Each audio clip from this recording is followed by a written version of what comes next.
Bibles to 1 Samuel.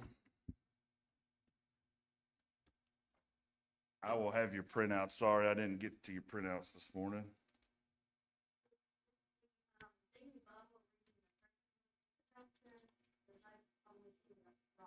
It was. It may not be now. I will check and see because we cleaned off the table because it was full of handouts and things.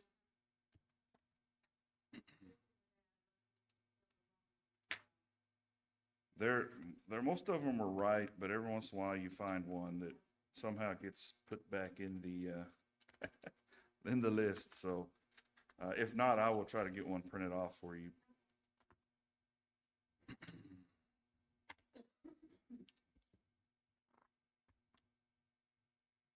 I want to skip down here. So I want to talk about the major themes in the book of Samuel. Does anybody have any ideas of what maybe some of those themes might be in the book of 1 Samuel? Did anybody pick up on any themes?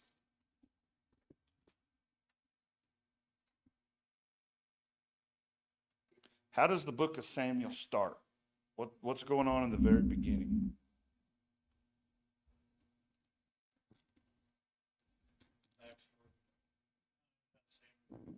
Okay, how Samuel comes about, right? Now, what's interesting about Samuel, I don't know if you caught this, but what is Samuel?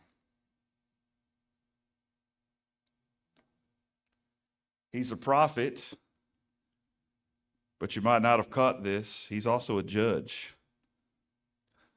So he is the last of the judges leading into the kings, right? And if you remember the end of Judges, it doesn't end very positive, does it?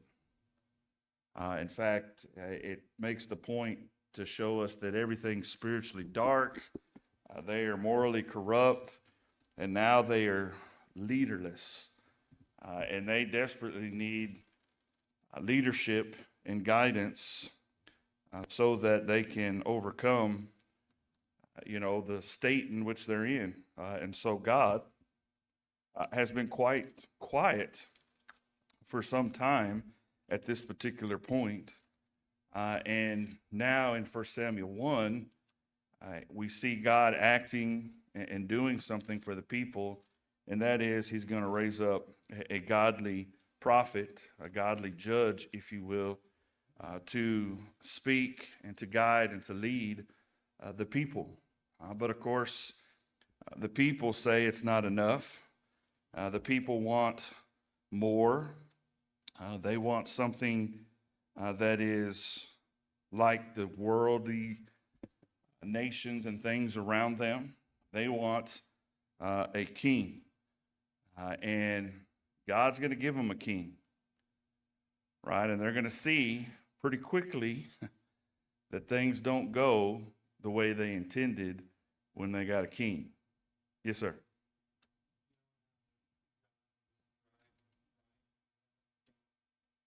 Go ahead.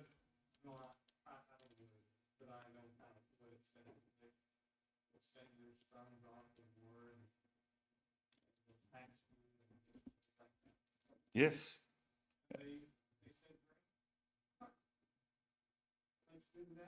Let's do it.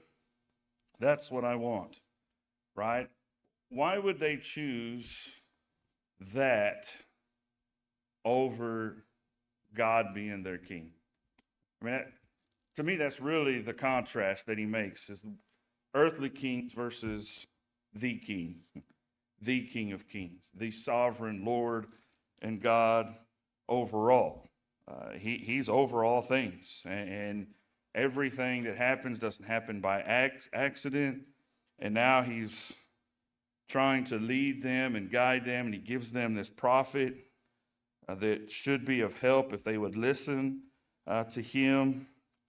He talks and shows about leadership, and it's funny because you have Eli, you have his sons, you have Samuel, right? And there's this contrast between Eli and his sons. There's a contrast between Samuel and the rest. You know, they're good and they're bad leaders. And you never know what you're going to get in these leaders. And I think you see that pattern when they eventually split. Solomon, King Jeroboam and Rehoboam, Solomon's sons, after he dies, they split the kingdom into the north and the south. Right? You have Israel and you have Judah. Israel never has a good king ever. Ever. Ever.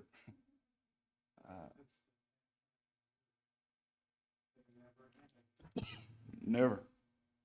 And so, why would you choose that?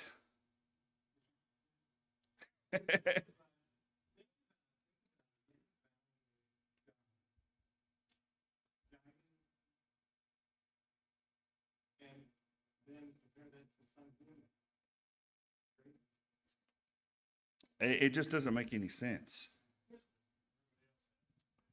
Everybody else had one. Right? The envy of everyone else. You want to be like everyone else. Why? They were a people after God's own possession, right?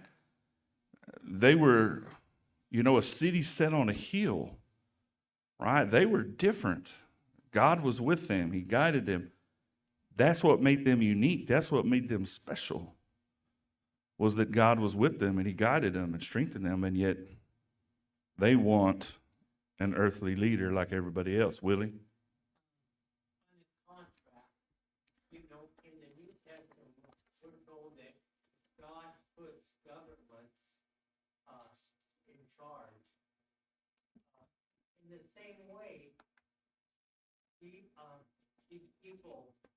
These Israelites, they become kind of like ignorant to the idea that there is a king, and that king sits upon the throne, and if they would listen to him, they wouldn't have these governmental problems that they're going to have.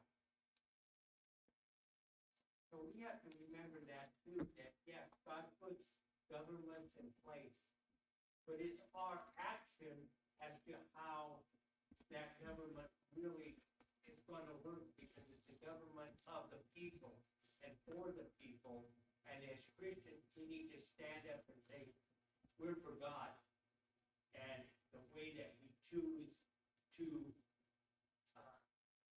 interact with God is the way that we need to interact with government. If that makes sense. Yeah. Look in 1 Samuel 8. Let's look at 1 Samuel 8, since we're discussing and talking about this. In 1 Samuel 8, this is where they demand a king, right? Verse 4, it says, Then all the elders of Israel gathered together and came to Samuel at Ramah. And they said unto him, Behold, you have grown old, and your sons do not walk in your ways. Now appoint a king for us to judge us like all the nations. But the thing was displeasing in the sight of Samuel when they said, Give us a king to judge us. And Samuel prayed to the Lord. The Lord said to Samuel, Listen to the voice of the people in regard to all that they say to you, for they have not rejected you, but they have rejected me from being king over them. Like all the deeds which they have done since the day that I brought them out from Egypt, even to this day, and that they have forsaken me and served other gods, so they are doomed. Give them to his servants. He will take a tenth of your seed and of your vineyards and give to his officers and to his servants. And he will also take your male servants and your female servants and your best young men and your donkeys and use them for his work. He will take a tenth of your flocks, and you yourselves will become his servants. Then you will cry out in that day because of your king, whom you have chosen for yourselves. But the Lord will not answer you in that day.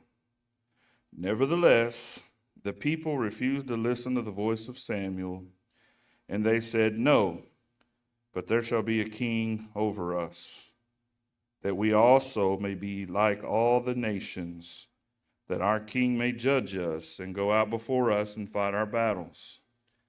Now after Samuel had heard all the words of the people, he repeated them in the Lord's hearing. And the Lord said to Samuel, Listen to their voice and appoint them a king So Samuel said to the men of Israel, go every man to his city. Why? Hmm.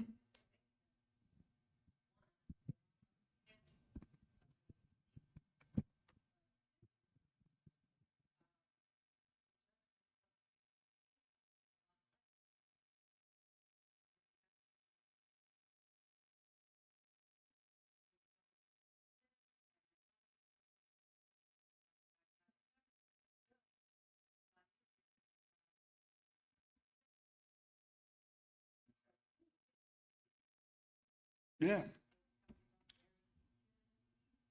They want to be like the nations. They want something tangible instead of an invisible God. And they want control and predictability.